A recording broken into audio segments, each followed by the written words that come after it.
හැම බෝසතාණන් වහන්සේ නමක්ම ලෝකෙ පහළ වෙනකොට මේ නිමිති 32 පහළ වෙන බව ධර්මයේ සඳහන් කරනවා.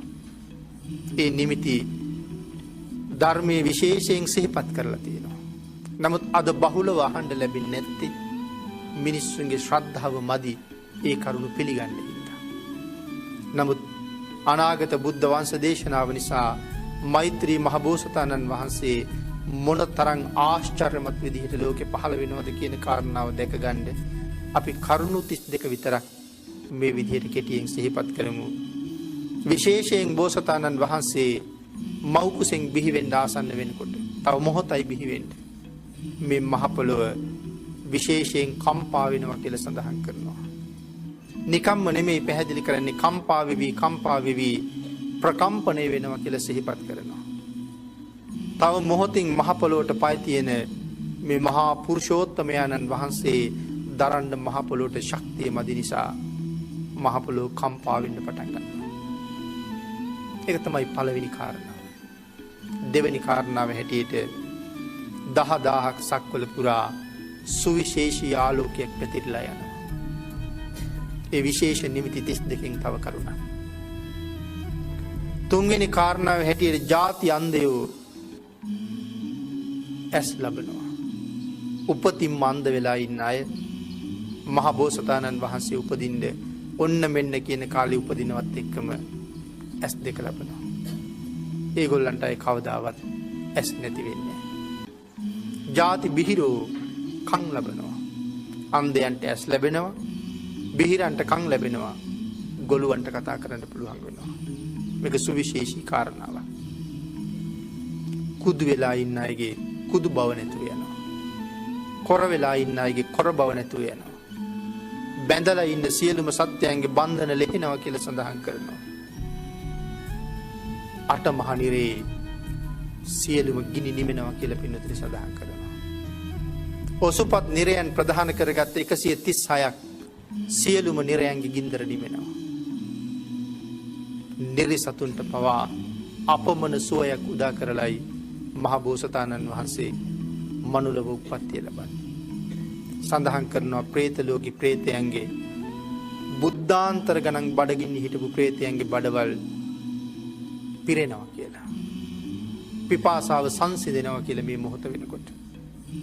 ඒ තරම්ම ලෝකයට මහත් වූ මංගල්‍යයක්.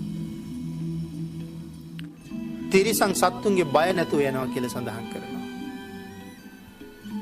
සාමාන්‍යයෙන් මැඩියෙක් ණයෙකුට දක්වන්නේ ලොකු බයක්. නමුත් මේ වෙලාවේ මැඩියෝ ගිහිල්ලා මහ නාගයන්ගේ පෙන ගොබේ යට සෙල්ලම් කරනවා කියලා සඳහන් කරනවා. ණයි මුගටි එකට හවුල් වෙලා එකතු වෙලා ඉන්නවා කියලා සඳහන් කරනවා. මෝ කොටියෝ සිංහයෝ ඔවුන් එකිනෙකා සතුටින් ක්‍රීඩා කරනවා කියලා සඳහන් කරනවා. තිරිසංගත සත්වයන්ගේ බය හාක් පසින්ම නැතුව යනවා. සියලු සතුන්ගේ රෝග සුවපත් වෙනවා කියලා සඳහන් කරනවා. හැම සතෙක්ම නිරෝගී වෙනවා. සියලු දෙනාම ප්‍රිය වචන කතා කරනවා කියලා සිහිපත් කරනවා. කවුරුවත් ගාව අප්‍රියමනාප වචනයක් නැහැ. ආශ්‍රයෝ මధుර ලෙස හේෂාරාව කරනවා කියලා සඳහන් කරනවා. ඇතුන් ඊටාම මధుර විදිහට කුංචනාද කරනවා. මේ සක්වලේ විතරක් නෙමෙයි 10000ක් සක්වලක සිදුවෙන අසිරියක් ගැන සඳහන් කරනවා. සියලුම තූර්ය භාණ්ඩ ඉබේ වාදනය වෙන්න පටන් ගන්නවා. මනුස්ස ලෝකේ තියෙන තූර්ය භාණ්ඩ අපි වාදනය කරන්න ඉපෙයි. නමුත් මේ මොහොතේ ඒ තූර්ය භාණ්ඩය ඉබේම තමන්ම වාදනය වෙන්න පටන් ගන්නවා. එදාට තමයි ඒ භාණ්ඩේ නියම හඬ අහන්න පුළුවන් වෙන්නේ. අද වාදනය කරන්නේ අපිට ඕන හැටියට. එදාට වාදනය වෙන්නේ ඒ භාණ්ඩේ තමන්ට ඕන හැටියට. ඒක තමයි තමන්ගේ නියම හඬ. ඊළඟට සඳහන් කළා සියලුම ආභරණ මිනිස්සු පැළඳගෙන ඉන්න හැම ආභරණයකින්ම හඬ නැගෙන්න පටන් ගන්නවා. ආභරණ එකිනෙකට ගැටි හඬක් නැගෙන්න පටන් ගන්නවා. සියලු දිශාවන් පැහැදිලි වෙනවා. සිසිල් සුළං හමන්න පටන් ගන්නවා. අකල් වෙහි වහින්න පටන් ගන්නවා. පෘථුවියෙන් ජලය මතුවෙන්න පටන් ගන්නවා. පක්ෂීන් ඉගිල්ලෙන්නේ නැතුව එක තැන නතර වෙලා ඉන්නවා කියලා සඳහන් කරනවා. ගලන ගංගා ගලන්නේ නැතුව නවතිනවා කියලා සඳහන් කරනවා. සාගර ජලය මధుර රස වෙනවා කියලා සඳහන් කරනවා. ලවණ රස නැති වෙලා මధుර රස බවට පත් වෙනවා.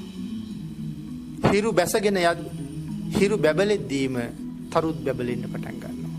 හිරුත් පේනවා තරුත් පේනවා. සියලුම නිරිසතුන් දෙවියෝ අරූපතල හැර මිනිස්සුන්ට හැම නිරයක්ම පේන්න ගන්නවා.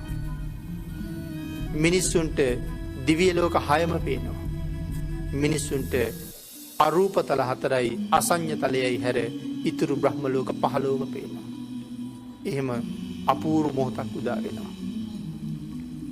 සිව් දිසාවේම ගස්ගල් පඳුරු ආවරණ කරන්න නැතුව යනවා කිසිම දෙයක්. මිනිස්සු බැලූ අතේ ඕන තරම් ඈත පේනවා. අර ගල නිසා පේන්නේ මේ ගහ නිසා පේන්නේ අර පඳුරු නිසා පේන්නේ කියලා ආවරණයක් නැහැ. බැලූ හාත්පස බලන පැත්තේ බාධාවක් නැතුව පේන්න පටන් ගන්නවා. සත්වයන්ගේ සියලුම දෙනාගේ චුති උප්පත්ති නවතිනවා.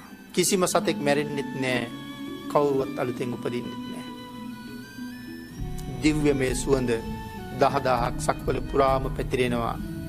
මේ මහ පොළොව පලාගෙන නෙළුම් පිපෙන්න පටන් ගන්නවා. පියවර 7ක් වෙනුවෙන් මල් 7ක් පිපුණ නෙවෙයි 10000ක් සක්වල සම්පූර්ණයෙන්ම නෙළුම් මලින් පිරීලා ඉතිරිලා යනවා කියලා සඳහන් කරන්නේ. මහ කළුගල් පලාගෙන දණ්ඩ පදුම කියන නෙළුම් පිපෙනවා කියලා සඳහන් කරනවා. පස් කඳු පලාගෙන නෙළුම් පිපෙනවා. මහ පොළොවේ වැලි ඇටයක් තනකොළ කෙන්දක් පේන්නේ නැතුව තනිකරම අතුරු සිදුරු නැතුව නෙළුම් පිපෙන්න පටන් ගන්නවා. මුළු අහසම ඕලම්බික පදුමයන්ගෙන් පිරෙනවා කියලා සඳහන් කරනවා.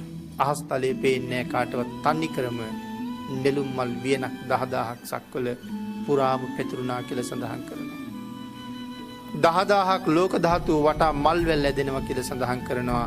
10000ක් ලෝක ධාතුව වටා පරම සෞභාග්‍යයක් උදා වෙනවා කියලා සඳහන් කරනවා. 10000ක් සක්වල පුරාම වහලා තියෙන හැම දොරක්ම ඒ මොහොතේ ඇරෙනවා කියලා සඳහන් කරනවා. එහෙමනම් මේ විදිහට නිමිති 32ක් පහළ වෙන බව විශේෂයෙන් සිහිපත් කරලා තියෙනවා. ඒ බෝසතාණන් වහන්සේ මව්කුස පිළිසිඳ ගන්නකොටත් මව්කුසෙන් බිහි වෙන වෙලාවෙත් ලෞතර බුද්ධ රාජ්‍ය ලැබෙන වෙලාවෙත් දම්සක් දේශන වෙලාවෙත් මේ නිමිති 32 පහළ වෙනවමයි. ඊට අමතරව පහළ වෙන අවස්ථාව නියත විවරණ ලබන අවස්ථාවයි කියලා සිහිපත් කරනවා.